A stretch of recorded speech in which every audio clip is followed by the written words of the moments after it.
இங்கே உட்காந்துருக்கிற எல்லாருக்கும் நான் நன்றி திரும்பி தெரிவித்துக் கொள்கிறேன். ஸோ நீங்கள் வந்திருக்கிற எல்லாருமே ஒரு ஊழியத்தில் நீங்கள் ஈடுபடும்படியாக நீங்கள் ரெஜிஸ்டர் பண்ணியிருக்கிறீங்க. ஸோ எல்லாருக்குமே அந்த 5 வகை ஊழியங்கள், ஆண்டவர் சொன்ன அந்த 5 வகை ஊழியங்களில் உங்களுக்கு பங்கு இருக்குதுன்னு சொல்லி நான் விசுவாசிக்கிறேன். ஸோ இந்த 5 வகை ஊழியங்களும் நீங்கள் பார்க்க போனீங்க அப்படின்னு சொன்னால், இந்த worship it takes a vital role. It plays a vital role in all the 5 kinds of ministry that we are doing. இந்த 5 வகை ஊழியங்களிலும் இந்த worship அப்படிங்கிறது வந்து, ஆராதனை அப்படிங்கிறது வந்து ஒரு முக்கிய பங்கு வகிக்கிறத நம்ம பார்க்குறோம்.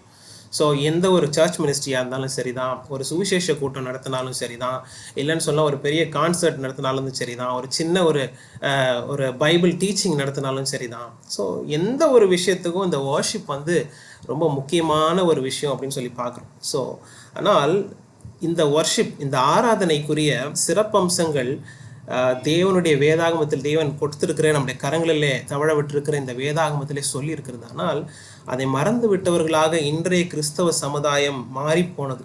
அதுதான் மிகப்பெரிய அவலம். ஸோ இந்த சூழ்நிலையில் இப்படிப்பட்ட டாப்பிக்கை தேவன் ஒரு வாரத்துக்கு முன்னாடி என்னுடைய மனதில் போட்டபடினால, என்னோடு கூட பேசிக்கொண்டே இருந்தபடினால, அதுதான் உங்கள் மத்தியில் என்னோடு கூட நானும் மாற்ற வேண்டிய பல காரியங்களை தேவன் இடத்துல சொன்னபடினாலே, நாம் எல்லாரும் சேர்ந்து ஆண்டவருக்காக இப்படிப்பட்ட காரியங்களை செய்யலான்னு சொல்லி இந்த டாப்பிக்கை நம்ம சூஸ் பண்ணியிருக்கோம். ஸோ ட்ரூ வர்ஷிப்னா என்ன, அதை வேதாகமத்தினுடைய வெளிச்சத்தில் நாம் இந்த நாளில் நம்ம கற்றுக்கொள்ள போகிறோம். ஸோ இது நாம் கற்றுக்கொள்ளுகிற இந்த நேரத்தில் அநேக காரியங்கள் நம்முடைய மனதில் கான்ட்ரடிக்டரியாக வரலாம்.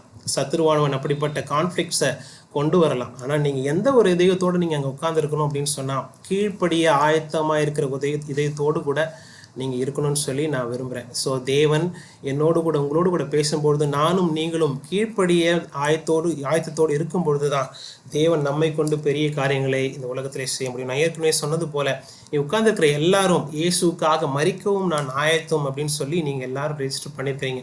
அப்படிப்பட்டவர்கள் தான் இங்கே வந்து உட்கார்ந்துருக்கிறீங்க. ஆண்டவருக்காக ஏதாவது ஒரு சின்ன காரியத்தை நான் வாழ்கிற இந்த வாழ்நாளிலே நான் செய்து விட வேண்டும் என்று சொல்லி நீங்கள் உத்வேகத்தோடு கூட இங்கே உட்கார்ந்துருக்கிறத தேவன் கனம் பண்ணுகிறார் என்பதை மறந்து போகாதீங்க. ஸோ அப்படி நீங்கள் நடந்து கொண்டே போய்கொண்டிருக்கும்போது, நீங்கள் ஏதாவது ஒரு மீட்டிங் நடத்துறீங்க, ஏதாவது ஒரு சர்ச் ப்ரோக்ராம் போகிறீங்க, உங்கள் மூலியமாக ஏதாவது ஒரு காரியம் செய்யணும்னு நடத்தும்போது இந்த வர்ஷிப்பில் கண்டிப்பாக ஏதாவது ஒரு பார்ட் நீங்கள் ப்ளே பண்ணக்கூடும். இல்லை என்று சொன்னால் உங்களை சார்ந்த அந்த டீம் மெம்பர்ஸ் கூட இந்த வர்ஷிப்பில் அவங்க ஈடுபடக்கூடும், ஆராதனை நடத்துகிறவர்களாக இருப்பாங்க. ஸோ அவங்களுக்கு இந்த மெசேஜ் கண்டிப்பாக யூஸ்ஃபுல்லாக இருக்கும், உங்களுக்கும் கண்டிப்பாக யூஸ்ஃபுல்லாக இருக்கும். Whether you are attending are you are leading. So நீங்கள் அட்டன் பண்ணாலும் சரி, ஒரு வர்ஷிப் அட்டன் பண்ணாலும் சரி, அதை லீட் பண்ணாலும் சரி, definitely I believe in God that this message will be useful for you. Okay, so அந்த ஒரு விசுவாசத்தோடு கூட நம்ம உட்காருவோம். ஸோ இந்த வர்ஷிப்பை பற்றி நம்ம பார்க்கும்போது, ஏன் பிரதர் எங்களுடைய சர்ச்சில் நல்லா தான் போயிட்டுருக்கு, வர்ஷிப் போயிட்டு தான் இருக்குது, எங்களுக்குன்னு சொல்லி ஒரு முறைமை இருக்குது, அதெல்லாம் நாங்கள் படிச்சுட்டு தான் இருக்கிறோம் அப்படின்னு சொல்லி நம்ம சொல்லலாம். ஸோ அதை தான் நம்ம கிறிஸ்டியன் லிட்டர்ஜி அப்படின்னு சொல்லி சொல்கிறோம். கிறிஸ்டியன் லிட்டர்ஜி அப்படின்னா என்ன அப்படின்னா வழிபாட்டு முறை அப்படின்னு சொல்லி அர்த்தம். ஸோ கிறிஸ்டியன் லிட்டர்ஜி என்ன அப்படின்னா என்னென்னா கிறிஸ்தவ வழிபாட்டு முறை. So it is a pattern of worship used by a Christian congregation or denomination on a regular basis. ஒவ்வொரு நாளிலும் ஒருவேளை ஒரு வீக்காக இருக்கலாம், இல்லைனா ஒரு சின்ன ஒரு ப்ரேயர்ஸ் எல்லாம் இருக்கலாம், எந்த ஒரு கிறிஸ்துவனுடைய வேலையாக இருந்தாலும் கான்கிரிகேஷன் அவங்க கூடும்பொழுது, சபை கூடி வரும்பொழுது, ஸோ இப்படிப்பட்டதான வர்ஷிப் பேட்டர்னை வர்ஷிப் பேட்டர்னை அவங்க வகுத்து வச்சுருக்கிறாங்க. அதுக்கு தான் லிட்டர்ஜி அப்படின்னு சொல்லி பேர். அந்த லிட்டர்ஜி அப்படிங்கிற வேர்டு எங்கேருந்து வந்தது அப்படின்னு சொன்னால், அதனுடைய மூல மொழிபெயர்ப்பு கிரேக்க பாஷையில் என்ன அப்படின்னு சொன்னால் பப்ளிக் ஒர்க் அப்படின்னு சொல்லி அது பொருள் கொள்ளுது கிரேக்க பாஷையில். ஸோ பொதுவான ஒரு வேலை அப்படின்னு சொல்லி நம்ம பார்க்குறோம். ஸோ கிறிஸ்டியன் லிட்டர்ஜி அப்படின்னா அந்த ஆராதனை நடத்தப்படுகிற ஒரு முறையை தான் நம்ம கிறிஸ்டியன் லிட்டர்ஜி அப்படின்னு சொல்லி சொல்கிறோம். ஸோ லிட்டர்ஜி அந்த வழி நடத்துகிறவங்க யாராக இருந்திருக்கிறாங்க இது வரைக்கும் அப்படின்னு சொன்னால், சபையினுடைய பக்கங்களை எடுத்து திருப்பி பார்க்கும்பொழுது யார் நடத்தியிருக்கிறாங்க அப்படின்னு சொன்னால் கிளர்ஜி அப்படின்னு சொல்லி சொல்லுவாங்க. ஸோ கிளர்ஜிஸ்னால் யார் அப்படின்னு சொன்னால், அதுக்குன்னு சொல்லி ஆர்டைன் பண்ணி ஸ்பெஷலாக அபிஷேகப்பட்ட ஜனங்கள் மாத்திரம்தான் அதை நடத்தணும்னு சொல்லி நம்ம அவங்கள லிட்டர்ஜிஸ் அப்படின்னு சொல்லி நம்ம சொல்கிறோம். ஸோ அந்த வழிபாட்டு முறையை நடத்துகிறவங்களுக்கு பேர் வந்து லிட்டர்ஜி. ஸோ அவங்க யாரெல்லாம் அப்படின்னு சொல்ல, சபையில் லீடர் எல்டர்ஸாக இருப்பாங்க, பாஸ்டர்ஸாக இருப்பாங்க, பிஷப்ஸாக இருப்பாங்க, போதகர்களாக இருப்பாங்க, இல்லை ஸோ அவங்க மாத்திரம்தான் இதை நடத்துவாங்க அப்படின்னு சொல்லி நம்ம பார்க்குறோம் இந்த லிட்டர்ஜிஸ். ஆனால் லிட்டர்ஜிக்கல் அப்படின்னா என்ன அப்படின்னு சொன்னால் performing a set of ritual song or praise அப்படின்னு சொல்லி பார்க்குறோம். ஒரு சின்ன ஒரு சாங்கை நடத்துகிறவங்களா இருக்கலாம், இல்லை ப்ரைஸ் அண்ட் வர்ஷிப் நடத்துகிறவங்களா இருக்கலாம், இந்த ஆராதனை முறையை வழிபாட்டு முறையை நடத்துகிறவங்களா இருக்கலாம். ஸோ அந்த நடத்துகிற முறை பேர் தான் லிட்டர்ஜிக்கல் அப்படின்னு சொல்லி பார்க்குறோம். 3 காரியங்களை நாம் இங்கே பார்த்தோம். இது தியாலஜிக்கலாக இதை நம்ம சொன்னாலும் இதை நம்ம தெரிந்து வைத்திருப்பது நமக்கு நன்மையாக இருக்குன்னு சொல்லி நான் விசுவாசிக்கிறேன். Christian liturgies and liturgical. So இதுதான் ஒரு ஆர்டர் ஆஃப் சர்வீஸ் இல்லைன்னா சர்வீஸினுடைய முறையாக இந்த உலகம் வகுத்து வைத்தது இல்லைன்னு சொல்லலாம். கிறிஸ்டியன் லிட்டர்ஜி இப்படி வகுத்து வைத்திருக்கு அப்படின்னு சொல்லலாம். சபையினுடைய சரித்திர முன்னோர்கள் இப்படி வகுத்து வைத்திருக்கிறாங்க அப்படின்னு சொல்லி நம்ம சொல்லலாம். ஸோ ஆனால் பிப்ளிக்கல் பெர்ஸ்பெக்டிவ்ல நம்ம பார்க்கும்பொழுது ஓல்ட் டெஸ்டமெண்ட்ல எப்படிப்பட்ட வர்ஷிப் இருந்துச்சு அப்படின்னு சொல்லி நம்ம பார்க்க போறோம் கொஞ்ச நேரம். ஸோ அதில் என்ன சொல்லப்பட்டிருக்குன்னா தே ஆர் ஆஃபரிங் சாக்ரிஃபைசஸ், அவங்க பலிகளை செலுத்தினார்கள் என்று சொல்லி பார்க்குறோம். எந்த ஒரு ஆண்டவரை தொழுது கொள்ளும் போது ஆண்டவர் அங்கே இறங்கி வரணும் அப்படின்னு சொன்னால் தே டிட் சம் சாக்ரிஃபைசஸ், பலிகளை செலுத்தினாங்க. ஒரு பாவத்தை அவங்க செய்துட்டாங்கனாலும் அதுக்கு ஒரு பலியை அவங்க செலுத்தி ஆகணும். ஆண்டவரை அழைக்கணும் அந்த இடத்துக்கு அப்படின்னு சொன்னாலும் அவங்க பலியை செலுத்தி ஆகணும். ஸோ பலவிதமான பலிகளை பற்றி நம்ம பல இடங்களில் நம்ம வாசிக்கிறோம். அதுக்கு நம்ம போக வேண்டாம். இப்போ நம்ம என்ன தியானிக்க போகிறோம், எப்படிப்பட்ட முறை யாரால் அது பண்ணப்பட்டது அப்படின்னு சொல்லி ஓல்ட் டெஸ்டமெண்ட்ல நம்ம பார்க்க போகிறோம். ஓல்ட் டெஸ்டமெண்ட்ல பார்த்தீங்கன்னு சொன்னால் அது பண்ணுகிறவங்க அது பலிபீட தண்டையில் ஆண்டவருடைய அந்த பரிசுத்த சந்நிதியில் நிற்க தகுதியானவர்கள் ஒரே ஒருத்தவங்க தான். அவங்க யாருன்னா அந்த லேவியர் ட்ரைப்ஸ், லேவைட்ஸ் அப்படின்னு சொல்கிறோம்ல, ட்ரைப் ஆஃப் லிவைட்ஸ். ஸோ அந்த லேவியர்கள் மாத்திரம்தான் அதுக்கு தகுதியானவர்கள் அப்படின்னு சொல்லி நம்ம பார்க்குறோம். இதை நம்ம வாசிக்கணும் அப்படின்னா என்னாகும் 18ஆம் அதிகாரம் 6ஆம் வசனத்திலிருந்து 8ஆம் வசனம் வரைக்கும் அது அங்கே கொடுக்கப்பட்டிருக்கு நம்ம பார்க்குறோம். 6ஆம் வசனத்தை நான் வாசிக்கிறேன். என்னாகும் 18ஆம் அதிகாரம் 6ஆம் வசனத்திலிருந்து 8ஆம் வசனம் வரைக்கும். ஆசரிப்பு கூடாரத்தின் பணிவிடையை செய்ய கர்த்தருக்கு கொடுக்கப்பட்ட உங்கள் சகோதரராகிய லேவியரை நான் இஸ்ரவேல் புத்திரரிலிருந்து பிரித்து உங்களுக்கு தத்தமாக கொடுத்தேன். ஆகையால் நீயும் உன்னோடே கூட உன் குமாரரும் பலிபீடத்துக்கும் திரைக்கு உட்புறத்துக்கும் அடுத்த எல்லாவற்றையும் செய்யும் பொருட்டு உங்கள் ஆசாரிய ஊழியத்தை காத்து சேவிக்க கடவீர்கள்.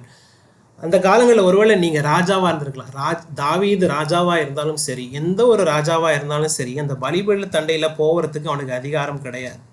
ஆனால் யாருக்கு அதிகாரம் உண்டு அப்படின்னு சொன்னால் இந்த லேவியனுக்கு மாத்திரம்தான் அதிகாரம் உண்டு. ஸோ அதனால தான் தாவீது ராஜா பாடுறாரு, இந்த பலிபீட தண்டையில் தகைவலான் குருவிக்கும் அங்கே அடைக்கலம் இருக்கே ஆண்டவரே, ஆனால் எனக்கு அங்கே போகிறதுக்கான பாக்கியம் இல்லையே அப்படின்னு சொல்லி அந்த வாசல் அண்டையில இருந்து ஆண்டவரை தொழுது கொள்றத, தாவீது ராஜா தொழுது கொள்றதை நம்ம பார்க்குறோம். ஸோ இந்த லேவியர்களுக்கு அவர் கொடுக்கப்பட்ட அந்த பணியை நம்ம அங்கே நிற்கிறதுக்கு அந்த சந்நிதியில் நின்று ஆண்டவருக்கு பலிகளை செலுத்துவதற்கு வல்லமை படைத்தவர்கள் தகுதியானவர்கள் யார் என்று சொன்னால் இந்த லேவியர்கள் மாத்திரம்தான். சரியா? ஒருவேளை இந்த நான் வர்ஷிப் நடத்துகிறேன்னு சொல்லி யாராவது அங்கே முன்னாடி நிறுத்துவாங்க அப்படின்னு சொன்னால் 7ஆம் வசனத்தில் நீங்கள் பார்க்குறீங்க, if any outsider who comes near to the altar will be put to death. So யாராவது ஒருத்தன் உனக்கு பதிலாக நான் பலி செலுத்துகிறேன் அப்படின்னு சொன்னால் அந்த இடத்துல அவன் இறந்து போவான் அப்படின்னு சொல்லி நம்ம பார்க்குறோம். ஸோ இப்படி தான் பழைய ஏற்பாட்டு ஒர்ஷிப் ஸ்டைல் இருந்துச்சு. ஸோ ஆரோனுக்கு ஆண்டவர் சொல்லுகிறது 8ஆம் வசனத்தில் நம்ம பார்க்குறோம், பின்னும் கர்த்தர் ஆரோனை நோக்கி, இஸ்ரவேல் புத்திரர் பரிசுத்தப்படுத்துகிறவைகளெல்லாம் எனக்கு ஏறெடுத்து படைக்கப்படும் படைப்புகளை காத்து கொண்டிருக்கிறீர்களே, அவைகளை உனக்கு கொடுத்தேன். அபிஷேகத்து நிமித்தம் அவைகளை உனக்கும் உன் குமாரருக்கும் நித்திய கட்டளையாக கொடுத்தேன் அப்படின்னு சொல்லி ஆரோனுக்கும் அந்த பாக்கியத்தை தேவன் கொடுக்கறத நம்ம பார்க்குறோம். ஸோ பழைய ஏற்பாட்டில் அந்த வர்ஷிப் லீட் பண்ணுவதற்கோ அந்த சன்னிதானத்துக்கு முன்பதாக போவதற்கோ வேறு யாருக்கும் தகுதி கிடையாது. ஆனால் லேவியருக்கு மாத்திரம் அது கொடுக்கப்பட்டது. ஓகே, இதை மனசில் வைத்துக்கொள்வோம். ஸோ ஏன் இது ரொம்ப முக்கியமானது, why this worship is so important அப்படின்னு சொல்லி நம்ம பார்க்க போகிறோம். நம்ம திருப்பிக் கொள்வோம். எபிரேயர் 9ஆம் அதிகாரம் 11ஆம் வசனத்திலிருந்து 14ஆம் வசனம் வரைக்கும் நான் உங்களுக்கு வாசிக்கிறேன். எபிரேயர் 9ஆம் அதிகாரம் 11லிருந்து 14ஆம் வசனம். கிறிஸ்துவானவர் வரப்போகிற நன்மைகளுக்குரிய பிரதான ஆசிரியரை வெளிப்பட்டு கையினால் செய்யப்பட்டதாகிய இந்த சிருஷ்டி சம்பந்தமான கூடாரத்தின் வழியாக அல்ல, பெரிதும் உத்தமமான கூடாரத்தின் வழியாகவும் வெள்ளாட்டுக்கடா இளங்காளை இவைகளுடைய இரத்தத்தினாலே அல்ல, தம்முடைய சொந்த இரத்தத்தினாலும் ஒரே தரம் மகா பரிசுத்த ஸ்தலத்திலே பிரவேசித்து நித்திய மீட்பை உண்டு பண்ணினார். அது எப்படி எனில், காளை, வெள்ளாட்டுக்கடா இவைகளின் இரத்தமும் தீட்டுப்பட்டவர்கள் மேல் தெளிக்கப்பட்ட கடாரியின் சாம்பலும் சரீர சுத்தி உண்டாகும்படி பரிசுத்தப்படுத்துமானால், 14ஆம் வசனம் மிகவும் முக்கியமான ஒரு வசனம். ஸோ இது நமக்காக கொடுக்கப்பட்ட வசனம். புதிய ஏற்பாட்டு உடன்படிக்கையில் வாழ்ந்து கொண்டிருக்கிற உங்களுக்காகவும் எனக்காகவும் கொடுக்கப்பட்ட மிக முக்கியமான வசனம். ஒய் திஸ் வர்ஷிப், ஆண்டவர் எதுக்கு இந்த ஆராதனையை கிரியேட் பண்ணார் அப்படிங்கிறதுக்கு ஒரு முக்கியமான ஒரு வசனம். அதனால் நீங்கள் கூர்ந்து இதை படிக்கும்படியாக கவனிக்கும்படியாக அன்போடு கேட்குறேன். நித்திய ஆவியினாலே தம்மை தாமே பழுதற்ற பலியாக தேவனுக்கு ஒப்பு கொடுத்த கிறிஸ்துவனுடைய இரத்தம் ஜீவனுள்ள தேவனுக்கு ஊழியம் செய்வதற்கு, உங்கள் மனசாட்சியை செத்த கிரியைகளற சுத்திகரிப்பதற்கு எவ்வளவு நிச்சயம். ஒருவேளை தேவனுடைய சன்னிதானத்தில் நின்று ஊழியம் செய்ய போறேன்னு சொல்லி ஒருவேளை நீங்கள் ரெஜிஸ்டர் பண்ணியிருக்கலாம், ஆண்டவருக்காக ஊழியங்களை செய்து கொண்டிருக்கலாம், இன்னும் அநேகம் பேர் ஒர்ஷிப் நீங்கள் நடத்தி கொண்டிருக்கலாம், வர்ஷிப் அட்டன் பண்ணி கொண்டிருக்கலாம். ஸோ அந்த வர்ஷிப்னா என்ன அப்படின்னு சொல்லி ஆண்டவர் இங்கே சொல்லியிருக்கிறார் பாருங்க. உங்களுடைய மனசாட்சியை செத்த கிரியைகளற சுத்திகரிப்பது எவ்வளவு நிச்சயம். எப்படி அது நமக்கு கிடைத்தது? ஆண்டவருடைய அந்த சுத்த ரத்தத்தினாலே, தேவன் தம்முடைய ஒரே பேரான குமாரனை நமக்கு அனுப்பினபடியினாலே, தம்முடைய ரத்தத்தை கடைசி சொட்டு ரத்தம் வரைக்கும் நமக்கு சிந்தினபடினாலே, அந்த ரத்தத்தின் மூலமாக பழைய ஏற்பாட்டில் எவ்வளோ ரெஸ்ட்ரிக்ஷன்ஸோடு அந்த வர்ஷிப் நடத்தப்பட்டது பார்த்தீங்களே. நான் உங்களுக்கு சொன்னல, அந்த இடத்துல யாருமே போக முடியாது லேவியனை தவிர. ஆனால் புதிய ஏற்பாட்டில் கிறிஸ்துவனுடைய ரத்தம் நம்மை அவரை ஆராதிப்பதற்கு தகுதி உள்ளவர்களாய் மாற்றியிருக்கிறது. எவ்வளவு பாவியான மனுஷன், நான் சேற்றில் விழுந்து கிடந்தேன், உளையான சேற்றில் இருக்கிறேன், அவ்வளவு அசுத்தமான பாவியா நான் இருக்கிறேன். ஒருவேளை நான் விபச்சாரியா இருந்தேன், ஒருவேளை நான் என்னுடைய அப்பா அம்மாவுக்கு கீழ்ப்படியாத ஒரு மகளா இருந்தேன், பெரியவர்கள் சொல்லுவதை ஒருபோது நான் கேட்பது கிடையாது, என்னிடத்துல பாவம் நிறையா இருக்குது, தேவனுக்கு விரோதமாக நிறைய அக்கிரமங்களை நான் பண்ணிட்டேன், ஆனாலும் நான் சர்ச்சுக்கு நான் ரெகுலராக போயிட்டு இருக்கிறேன், வர்ஷிப் பண்ணி கொண்டிருக்கிறேன் அப்படின்னு நீ சொல்றியா? இந்த நாளில் நீ கருத்தில் கொள்ள வேண்டிய ஒரு விஷயம் என்ன அப்படின்னா, முக்கியமாக தேவனுடைய சன்னிதானத்துக்கு போகும்பொழுது, அப்படிப்பட்ட பாவம் உடையவளாய் இருந்தாலும் சரி, ஒரு விஷயம் ஆண்டவருடைய சமூகத்தில், ஆண்டவரே என்னை நீங்கள் மன்னிங்க ஆண்டவரே அப்படின்னு நீங்கள் சொன்னீங்கன்னா, தேவனுடைய ரத்தம் உங்களுடைய பாவங்கள் எல்லாவற்றையும் கழுவி சுத்திகரிப்போம் அப்படின்னு சொல்லி நீங்கள் விசுவாசித்து நீங்கள் என்ன பண்ணுங்கள், அந்த பாவத்தை நீங்கள் அறிக்கையிட்டுட்டு தேவனிடத்தில் நீங்கள் செல்லும்படியாக அன்போடு கூட கேட்கிறேன். ஸோ ஒருவேளை அந்த பாவத்தோடு கூட மறுபடியும் அந்த பாவத்தை செய்து கொண்டு தேவனுடைய ஆராதனை நீங்கள் செலுத்தி கொண்டிருப்பீங்கன்னு சொன்னால், நம்முடைய தேவன் பட்சிக்கிற அக்கினி என்பதை மறந்து போகாதீங்க. ஸோ இந்த இடத்துல நாம் முக்கியமாக வலியுறுத்தி சொல்ல போகிற வசனம் என்னன்னா, நம்மை சார்ந்த வசனம் என்னன்னு சொன்னால், நீங்கள் உட்கார்ந்துருக்கிற எல்லாருமே தேவனுடைய ஊழியர்களாக இருக்கிறீங்க. இன்னும் வருகிறதான காலங்களிலே தேவன் இந்த இந்திய தேசத்தை கொண்டும் இந்த உலகத்திலும் உங்களை எடுத்து பயன்படுத்த போகிறார் என்பதை நீங்கள் விசுவாசித்து, you have to serve the living God அப்படிங்கிறத இந்த இடத்துல ஆண்டவர் பிரியப்படுத்துகிறார். ஆண்டவர் சொல்ல விரும்புகிறார். வர்ஷிப்னா என்ன அப்படின்னு சொல்லி ஆண்டவர் சொல்லும் பொழுது, பழுதற்ற பலியாக தேவனுக்கு ஒப்பு கொடுத்த கிறிஸ்துவனுடைய ரத்தம் ஜீவனுள்ள தேவனுக்கு ஊழியம் செய்வதற்கு, தேவனுக்கு நீங்கள் ஊழியம் செய்வதற்காகவே இந்த ஆராதனை நமக்கு கொடுக்கப்பட்டிருக்குது என்பதை மறந்து போகாதுங்க. ஸோ நீங்கள் ஒரு ஆராதனையாக நீங்கள் கடந்து செல்றீங்க, நடக்கும் பொழுது you are worshipping the Lord. கிறிஸ்து உங்களில் இருக்கும் பொழுது you are holding the name of the God.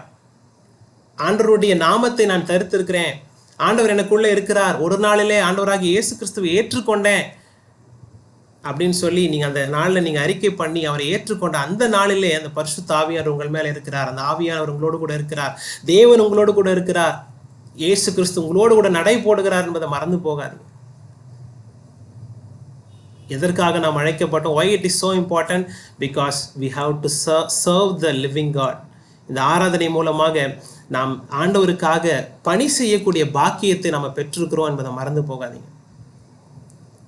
ஒருவேளை பழைய ஏற்பாட்டு பகுதியில் நம்ம வாழ்ந்திருப்போம்னு சொல்லியாச்சுன்னா, லேவி கோத்திரத்தில் நம்ம இருந்திருந்தோம்னு சொல்லியாச்சுன்னா நமக்கு பணி செய்ய பாக்கியம் கிடைத்திருக்கோம். ஆனால் புதிய ஏற்பாட்டில் பாருங்கள், தேவன் அவருடைய ரத்தத்தினாலே எவ்வளவு பெரிய பாக்கியத்தை நம்ம அருளி இருக்கிறார் என்று சொல்லி. To serve the living God. அந்த 14ஆம் வசனத்தில் தேவனுக்கு ஊழியம் செய்வதற்கு உங்கள் மனசாட்சியை செத்த கிரியைகள சுத்திகரிப்பது எவ்வளவு நிச்சயம். ஒருவேளை நமக்கு செத்த கிரியைகள் இருக்குது, தேவனுக்கு ஊழியம் செய்து கொண்டிருக்கிறோம்னு சொல்லி நம்ம சொல்லிக்கிட்டே நம்முடைய செத்த கிரியைகளை மறந்துட்டோமா அப்படின்னு சொல்லி யோசித்து பார்ப்போம். ஒருவேளை உங்ககிட்ட செத்த கிரியைகள் இருக்குது, பாவம் இன்னும் இருக்குது, மண்டி கிடக்குது அப்படின்னு சொன்னால் தேவனுடைய பாத்துல உட்கார்ந்து கதறும்படியாக அன்போடு கூட கேட்கிறேன். So it is a privilege for us, it is a privilege for 1 பேதுரு 2ஆம் அதிகாரம் 5ஆம் வசனம் 9ஆம் வசனத்தில் நான் உங்களுக்காக வாசிக்கும்படியாக அன்போடு விரும்புகிறேன். 2ஆம் அதிகாரம் 1 பேதுரு 2ஆம் அதிகாரம் 5ஆம் வசனம் 9ஆம் வசனம் எடுத்துக்கொள்வோம். ஜீவனுள்ள கற்களை போல ஆவிக்கேற்ற மாளிகையாகவும் இயேசு கிறிஸ்து மூலமாய் தேவனுக்கு பிரியமான ஆவிக்கேற்ற பலிகளை செலுத்தும்படியாகவும் பரிசுத்த ஆசாரிய கூட்டமாகவும் கட்டப்பட்டு வருகிறீர்கள். எவ்வளவு பெரிய பாக்கியம் இல்லை! அவருக்காக ஸ்பிரிச்சுவல் சாக்ரிஃபைசஸ் செலுத்தும்படியாக. There is no more physical sacrifices like killing a bird or animal. பழைய ஏற்பாட்டை போல நாம் ஒரு பறவையை காவு கொடுக்கவோ ஒரு மிருகத்தை காவு கொடுக்கவோ தேவையில்லை நம்முடைய பாவங்களுக்காக. ஆண்டவர் நம்மளுக்கு மரித்ததுனால நமக்கு ஒரு பெரிய பாக்கியம் கிடைத்திருக்குது. நாமளே அந்த வர்ஷிப் ஆராதனையாக மாறிவிடுகிறோம் என்பதை மறந்து போகாதீங்க. That is what is called spiritual sacrifices. So அந்த இடத்துல போடப்பட்டிருக்கிறது, பலிகளை செலுத்தும்படி பரிசுத்த ஆசாரிய கூட்டமாகவும் நீங்கள் கட்டப்பட்டு வருகிறீர்கள். எந்த நேரத்தில் நீங்கள் ஆண்டவரை சொந்த ரட்சகராக ஏற்றுக்கொண்டீர்களோ அந்த நேரத்திலிருந்து நீங்கள் பரிசுத்த ஆசாரிய கூட்டமாக நீங்கள் கட்டப்பட்டு வருகிறீர்கள் என்பதை மறந்து போகாதீங்க. 9ஆம் வசனம் இப்படியாக சொல்கிறது, நீங்களோ உங்களை அந்தகாரத்தினின்று தம்முடைய ஆச்சரியமான ஒளியினிடத்திற்கு வரவழைத்தவருடைய புண்ணியங்களை அறிவிக்கும்படி தெரிந்து கொள்ளப்பட்ட சந்ததியாயும் ராஜரீகமான ஆசாரிய கூட்டமாயும் பரிசுத்த ஜாதியாயும் அவருக்கு சொந்தமான ஜனங்களாயும் இருக்கிறீர்கள். ஸோ இந்த பாக்கியம் நிறைய விஷயங்களை சொல்லப்பட்டு, you are a Royal priesthood, you are a holy nation, a people for his own possession, that you may proclaim the excellencies of him who called you out அப்படின்னு சொல்லி நம்ம பார்க்குறோம். ஸோ அவருடைய புண்ணியங்களை அறிவிக்கும்படி தெரிந்து கொள்ள ராஜரீகமான ஆசாரிய கூட்டமாய் ராஜாக்களாய் ஆசாரியர்களாய் வேறு பிரித்து தேவன் உங்களையும் என்னையும் அழைத்திருக்கிறார். பழைய ஏற்பாட்டு காலத்தில் ஆசாரியன் லேவியனாக இருந்தான். புதிய ஏற்பாட்டு காலத்தில் தேவனை ஏற்றுக்கொண்ட எந்த ஒரு மனிதனும் அவன் ஆசாரியனாக இருக்கிறான்னு சொல்லி இந்த வசனம் தெளிவாக நமக்கு சொல்லுகிறத நம்ம பார்க்குறோம். நீங்கள் தான் அந்த ராயல் priesthood. ஸோ எவ்வளவு சந்தோஷப்படுறீங்க, எவ்வளவு அதுக்காக தேவனை நன்றி செலுத்துறீங்கன்னு சொல்லி யோசித்து பார்ப்போம். ஸோ 2 விஷயங்களை நம்ம எடுத்துக்கணும். பழைய ஏற்பாட்டிலிருந்தும் நம்ம எடுத்துக்கொள்ள வேண்டும், புதிய ஏற்பாட்டுலையும் நம்ம எடுத்துக்கொள்ள வேண்டும்.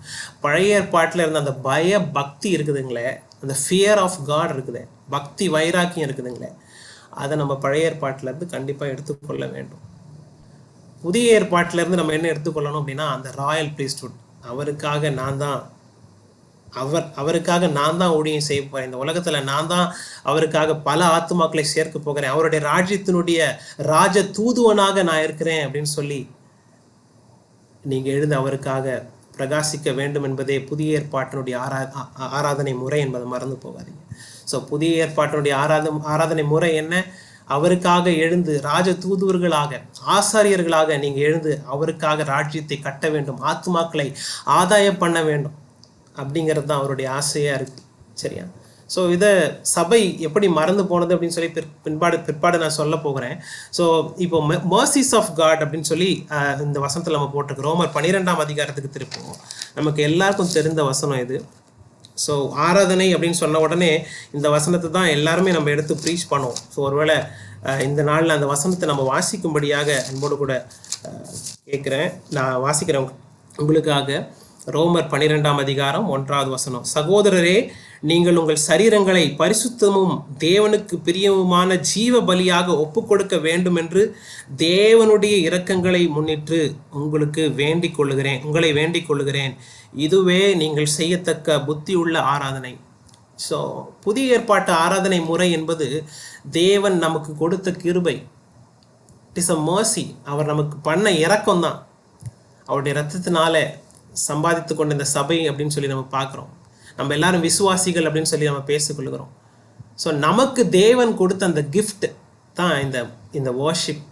ஸோ அந்த வர்ஷிப்பை எப்படி நம்ம ப்ரெசென்ட் பண்ணணும், அப்படி ஆண்டவருக்கு முழுவதாக ப்ரெசென்ட் பண்ணணும் அப்படின்னா, you have to present your bodies as living and holy sacrifices. தேவனுக்கு உங்கள் சரீரங்களை பரிசுத்தமும் தேவனுக்கு பிரியமுமான ஜீவ பலியாக ஒப்பு கொடுக்க வேண்டும்.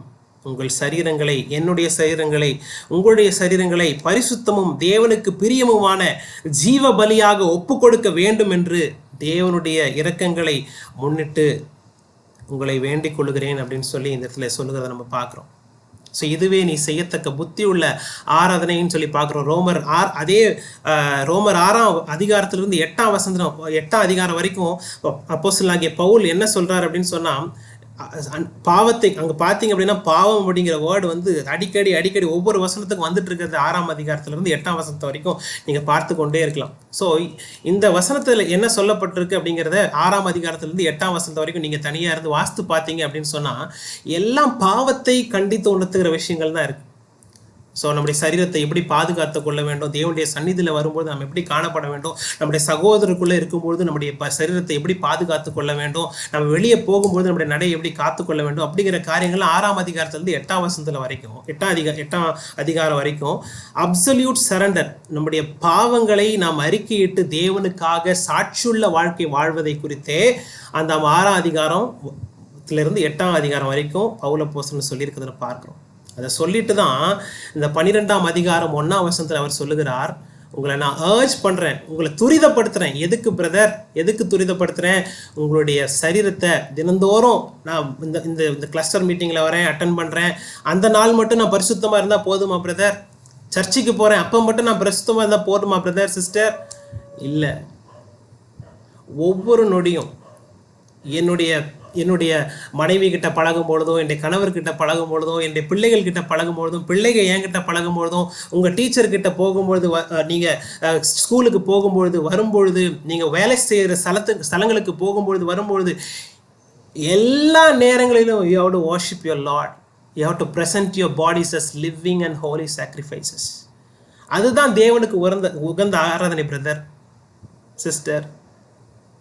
அது இல்லாமல் நான் ஆராதனை செலுத்துறேன்னு சொல்லி கண்ணை மூடி நான் சர்ச்சில் மட்டும் நின்று கையை உயர்த்தி ஆராதித்து பிரயோஜனம் இல்லை brother sister. You have to cleave from all the sinful acts. அந்த சின்னுக்கும் உங்களுக்கும் ஒரு பிளவு இருக்கணும்னு சொல்லி ஆண்டவர் விரும்புகிறார். அது நீங்கள் ஒட்டிக்க கூடாது. அது எனக்கு விருப்பமாக இருக்குது, விருப்பமான நேரத்தில் அதை செய்து கொள்ளுவேன் அப்படின்னு சொல்லி செய்துக்கிட்டு ஆராதனையும் செய்துக்கிட்டு நீங்கள் இருக்க முடியாது. அப்படிப்பட்ட வாழ்க்கையை தேவனுக்கு ப்ளீஸிங்காக இருக்காது. ஒருவேளை இங்கே வெல் ப்ளீஸிங் அப்படின்னு சொல்லி கொடுத்துருக்கு. நீங்கள் அப்படிப்பட்ட ஒரு நபராக இருந்துங்க, நான் இருந்தேன் அப்படின்னு சொன்னால் ஆண்டவரை நான் ப்ளீஸ் பண்ண முடியாது. ஆண்டவர் என்னை செயல்படுத்த முடியாது, என்னை எடுத்து உபயோகப்படுத்த முடியாது. மறந்து போகாதீங்க. பாளையத்தில் ஆகான் என்று சொல்லி ஒருத்தன் இருந்தான். அவன் தேவனுக்கு பிரியமில்லாத காரியத்தை செய்தபடினாலே அந்த பாளையத்தில் இருந்த எல்லாருக்கும் தோல்வி கிடைத்தது. இஸ்ரவேல் ஜனங்களுக்கு தோல்வி கிடைத்தது என்பதை மறந்து போகாதீங்க. ஒருவேளை நான் ஆகானா என்னுடைய வாழ்க்கையில் நான் இருக்கிறேன்னா, ஒரு டீம் மினிஸ்ட்ரி பண்ணிட்டு இருக்கும்போது அந்த சின்ஃபுல் நேச்சரோட ஆண்டவருக்கு நான் ஒர்க் பண்ணணும் அப்படின்னு சொல்லி வரும்பொழுது தேவன் அந்த இடத்துல வெற்றியை கட்டளையிட முடியாது. ஒரு பெரிய எழுப்புதலை எதிர்பார்த்து இந்த தேசத்தை நான் அசைக்க வேண்டும், இந்த உலகத்தை தேவனுக்காக சொந்தமாக்க வேண்டும், அழிந்து கொண்டிருக்கிற ஆத்துமாக்களுக்காக நான் பரிதபிக்கிறேன்னு சொல்லி அந்த சின்ஃபுல் நேச்சரோடையே நீ அப்படிப்பட்ட ஊழியத்தை செய்வ அப்படின்னு சொன்னா God is not pleased to that. ஆண்டவர் அதில் பிரியப்படுகிறவர் அல்ல. மறந்து போகாதீங்க. அதனால தான் பக்தன் தாவீது அந்த 51ஆம் சங்கீதத்தில் அவன் பாவம் செய்துட்ட பிறகு மனது அப்படியே குத்தப்பட்டு அவன் எழுதுகிற அந்த வரிகளை நீங்கள் பாருங்கள், மிகவும் அழகாக அவன் அங்கே எழுதியிருக்கிறான். அவன் உணர்வடைந்து அவன் மனம் திரும்பி அந்த காரியத்தை அவன் செய்கிறத நம்ம பார்க்குறோம். நமக்கு அப்படிப்பட்ட காரியம் இருக்குதான்னு சொல்லி இந்த வேதத்தை வசனத்தை வாசிக்கும் பொழுது நம்மளே நாமே கேட்டுக்கணும். நான் வாசிக்கிறேன் உங்களுக்காக 51ஆம் சங்கீதம் 16-17 வசனங்களை உங்களுக்காக நான் வாசிக்கிறேன். பலியை நீ விரும்புகிறதில்லை. worship is not pleased in sacrifice. நம்முடைய worship நம்ம பண்ணுறோம் இல்லையா, அதை விரும்புகிறது இல்லை. விரும்பினால் செலுத்துவேன், தகன பலியும் உமக்கு பிரியமானதல்ல. தேவனுக்கு ஏற்கும் பலிகள் என்ன தெரியுமா? பழைய ஏற்பாட்டில் தாவீது சொல்லுகிறத நம்ம பார்க்குறோம். இப்போ நம்ம புதிய ஏற்பாட்டின் காலங்களில் வாழ்ந்து கொண்டிருக்கிறோம். தாவீது என்ன சொல்லுகிறார்? 17ஆம் வசனத்தை நான் நன்றாக கூர்ந்து கவனிங்க. தேவனுக்கு ஏற்கும் பலிகள் நொறுங்குண்ட ஆவிதான். தேவனே, நொறுங்குண்டதும் நறுங்குண்டதுமான இருதயத்தை நீர் புறக்கணீர்.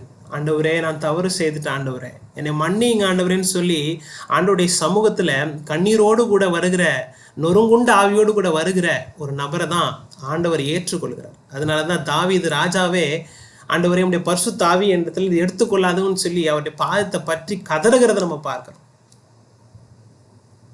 ஸோ இந்த நாளில் நம்ம புதிய ஏற்பாட்டில் ஆண்டவராக இயேசு கிறிஸ்துவினுடைய ரத்தத்தை எப்படி மதிக்கிறோம் என்பதை நீங்கள் யோசித்து பாருங்க. ஒவ்வொரு தடவை பாவம் செய்யும் பொழுதும் தேவனுக்குள்ளே போகும்பொழுதும் அப்போ அவருடைய வெளியேறப்பட்ட ரத்தத்தை அவமதிக்கிறீங்களா அப்படின்னு சொல்லி யோசித்து பாருங்க. ஒருவேளை நானும் நீங்களும் அப்படிப்பட்ட தேவனுடைய வெளியேறப்பட்ட அந்த பரிசுத்த ரத்தத்தை அவமதிக்கிறவங்களா இருந்தோம்னு சொன்னால் தேவன் நம்மளை பிரியம் கொள்ள மாட்டார், நம்மளை எடுத்து யூஸ் பண்ண மாட்டார். ஒருவேளை நம்ம சொல்லிட்டு இருக்கலாம், நான் ஒய்ஆர்பியில் ரெஜிஸ்டர் பண்ணியிருக்கிறேன் பிரதர்ன்னு சொல்லி பெருமையாக சொல்லிக்கலாம். பட் ஆனால் ஆண்டவர் நம்மளை ஒருபொழுதும் எடுத்து பிரயோஜனப்படுத்த முடியாது. நீங்களாக இருந்தாலும் சரி, நானாக இருந்தாலும் சரி.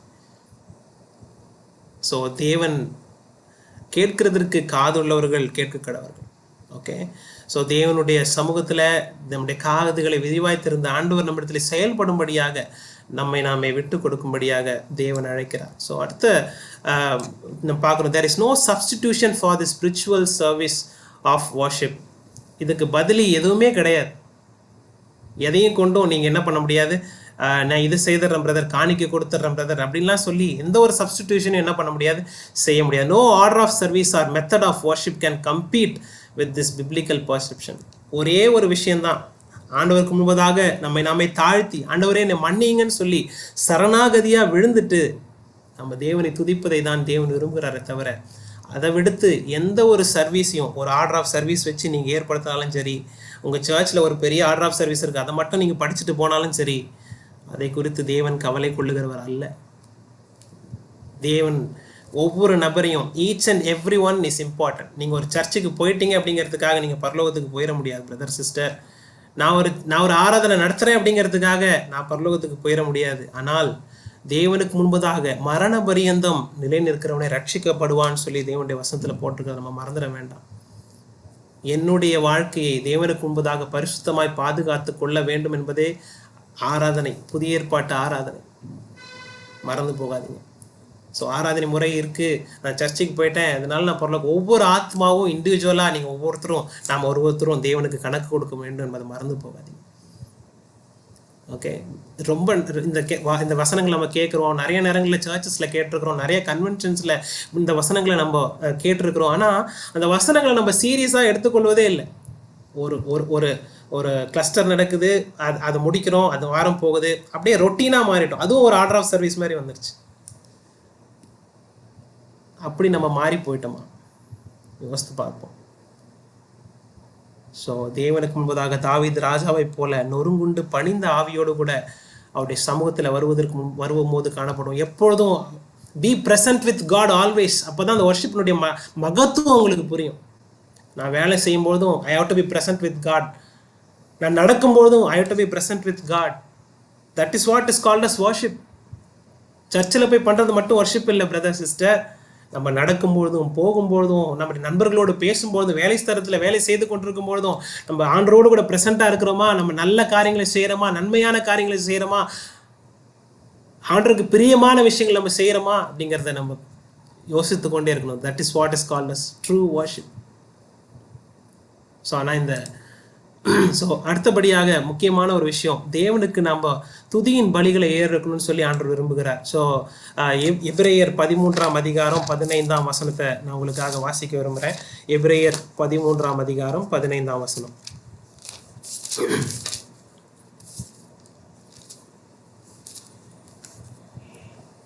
ஆகையால் அவருடைய நாமத்தை துதிக்கும் உதடுகளின் கனியாகிய ஸ்தோத்திர பலியை அவர் மூலமாய் எப்பொழுதும் தேவனுக்கு செலுத்த கடவோம்.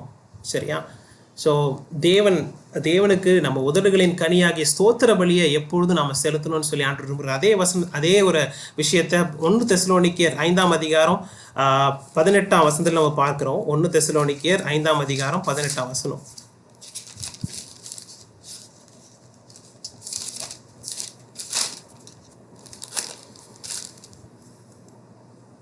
எல்லாவற்றிலேயும் ஸ்தோத்திரம் செய்யுங்கள், அப்படி செய்வதே கிறிஸ்து இயேசுவுக்குள் உங்களை குறித்த தேவனுடைய சித்தமாக இருக்கிறது அப்படின்னு சொல்லி நம்ம பார்க்குறோம். ஸோ ஒருவேளை நமக்கு நன்மையானாலும் தீமையானாலும், வாழ்வானாலும் தாழ்வானாலும், நமக்கு சுகம் இருந்தாலும் நமக்கு சுகம் இல்லை என்று சொன்னாலும், தேவனுடைய சமூகத்தில் எப்பொழுதும் அவருக்கு ஸ்தோத்திரம் செலுத்தணும் அப்படின்னு சொல்லி தேவன் விரும்புகிறத நம்ம பார்க்குறோம். எனக்கு வாழ்ந்திருக்கவும் தெரியும், தாழ்ந்திருக்கவும் தெரியும்னு சொன்ன பவுல் இப்படிப்பட்ட காரியங்களை அவருடைய வாழ்க்கையில் ப்ராக்டிஸ் பண்ணதுனால தான் இந்த வசனங்கள் எல்லாம் நமக்கு எழுதி வச்சிருக்கிறார். Give thanks in all circumstances, for this is the will of God in Christ Jesus for you. தேவனுடைய சித்தமாக இருக்குது அப்படின்னு சொல்லி நீங்கள் மறந்து போகாதீங்க. எல்லாவற்றிலையும் நீங்கள் ஸ்தோத்திரம் செய்யுங்க. எனக்கு படிப்பில் எனக்கு நல்ல மார்க் கிடைக்கலையா, ஸ்தோத்திரம் பண்ணுங்க. நல்ல மார்க் கிடைச்சிருக்கா, அதுக்காக ஸ்தோத்திரம் பண்ணுங்க. ஒருவேளை என்னுடைய உடல்ல சுகவீனம் இருக்குதா, ஸ்தோத்திரம் பண்ணுங்க. எல்லா அடித்து துன்புறுத்தப்படுகிறேன்னா ஸ்தோத்திரம் பண்ணுங்க. எனக்கு வழிகள் திறக்கப்படலையா, ஆண்டவருக்கு ஸ்தோத்திரம் பண்ணுங்க. Be thankful. ஆண்டவர் விரும்புகிறார். கொலோசியர் 3ஆம் அதிகாரம் 15-17 வசனம் இப்படியாக சொல்லுகிறது. அதை நம்ம வாசிக்கலாம். கொலோசியர் 3ஆம் அதிகாரம் 15-17 வரை உள்ள வசனங்கள். தேவ சமாதானம் உங்கள் இருதயங்களை ஆழக்கடுவது. இதற்கென்றே நீங்கள் ஒரே சரீரமாக அழைக்கப்பட்டீர்கள். நன்றி அறிதல் உள்ளவர்களாயும் இருங்கள். கிறிஸ்துவின் வசனம் உங்களுக்குள்ளே சகல ஞானத்தோடும் பரிபூரணமாக வாசமாய் இருப்பதாக. சங்கீதங்களினாலும் கீர்த்தனைகளினாலும் ஞான பாட்டுகளினாலும் ஒருவருக்கொருவர் போதித்து புத்தி சொல்லிக் கொண்டு உங்கள் இருதயத்திலே கர்த்தரை பக்தியுடன் பாடி, வார்த்தையினாலாவது கிரியையினாலாவது நீங்கள் எதை செய்தாலும் அதையெல்லாம் கர்த்தராகிய இயேசுவின் நாமத்தினாலே செய்து அவர் முன்னிலையாக பிதாவாகிய தேவனை ஸ்தோத்திரியுங்கள் அப்படின்னு சொல்லி நம்ம பார்க்குறோம். இந்த இடத்துல ப்ரைசிங் அப்படின்னு சொல்லி வரும்பொழுது, ஒன்று ஆண்டவருடைய நாமங்களை சொல்லி நம்ம துதிக்கிற வேலைகள்.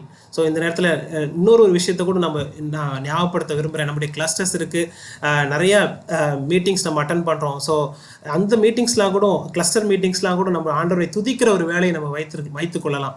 நம்ம படிக்கிற பைபிள் போர்ஷன்ஸில் நம்ம ஆண்டவரை துதிக்கிற காரியங்கள் ஏதாவது இருக்குது. ஆண்டவர் நல்லவர், வல்லவர், சர்வ வல்லவர், ஒருவராய் சாவாமி உள்ளவர் அப்படின்னு சொல்லி பல நாமங்கள் அவருக்கு கொடுக்கப்பட்டிருக்குது வேதத்தில். அதெல்லாம் நம்ம குறித்து வைத்து அந்த கிளஸ்டரில் ஒரு 10 நிமிடம் ஒரு நபரை நீங்கள் துதித்து பின்பதாக என்னுடைய வசனங்களை தியானிக்க நீங்கள் கடந்து செல்லும்படியாக அன்போடு கூட கேட்கிறேன்.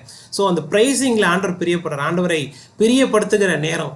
So it is called a sacrifice of praise. நம்முடைய உதடுகளின் கனியாகி அந்த ஸ்தோத்திர பலி ஆண்டவருக்கு நம்ம தெரியப்படுத்துகிறோம்.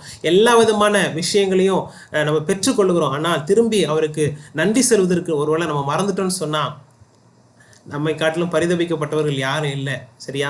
ஸோ நம்ம சாதாரண ஒரு மனுஷன் நமக்கு நல்ல ஒரு காரியத்தை நம்ம கொடுத்த உடனே நம்ம தேங்க்ஸ் சொல்கிறோம். ஆனால் ஆண்டவர் நமக்கு பல விஷயங்களை இது நாள் வரைக்கும் நம்முடைய வாழ்க்கையில செய்திருக்கிறார்.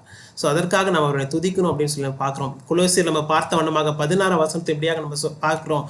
அந்த வேத வசனத்தில் நீங்கள் ஒருவருக்கொருவர் அந்த சங்கீதங்களினாலும் ஞான பாட்டுகளினாலும் நீங்கள் என்ன பண்ணுங்க, ஒருவருக்கொருவர் புத்தி சொல்லிக் கொள்ளுங்கள் அப்படின்னு சொல்லி தேவன் சொல்லுகிறத நம்ம பார்க்குறோம்.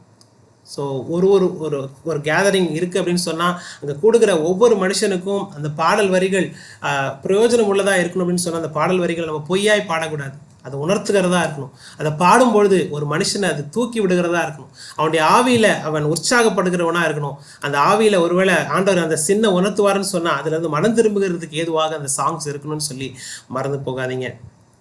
ஸோ நம்ம பாடும்பொழுது சாங்ஸை சூஸ் பண்ணி பாடும்பொழுது அந்த இடத்துல போட்டிருக்கிற வண்ணமாக சங்கீதங்களினாலும் கீர்த்தனைகளினாலும் ஞான பாட்டுகளினாலும் ஒருவருக்கொருவர் போதித்து புத்தி சொல்லி கொண்டு அப்படின்னு சொல்லி நம்ம பார்க்குறோம்.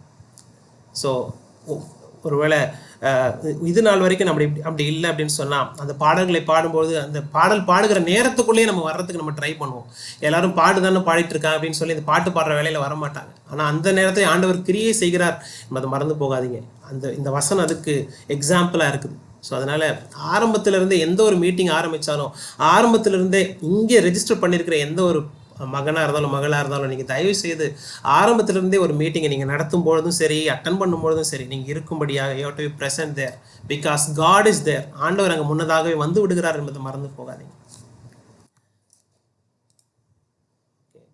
அடுத்தபடியாக எபிரேயர் 13ஆம் அதிகாரம் 16ஆம் வசனத்தில் சொல்லுகிற நான் கொஞ்சம் சொல்லிட்டு நம்ம அடுத்த ஒரு முக்கியமான ஒரு காரியத்துக்காக நம்ம கடந்து செல்லலாம்.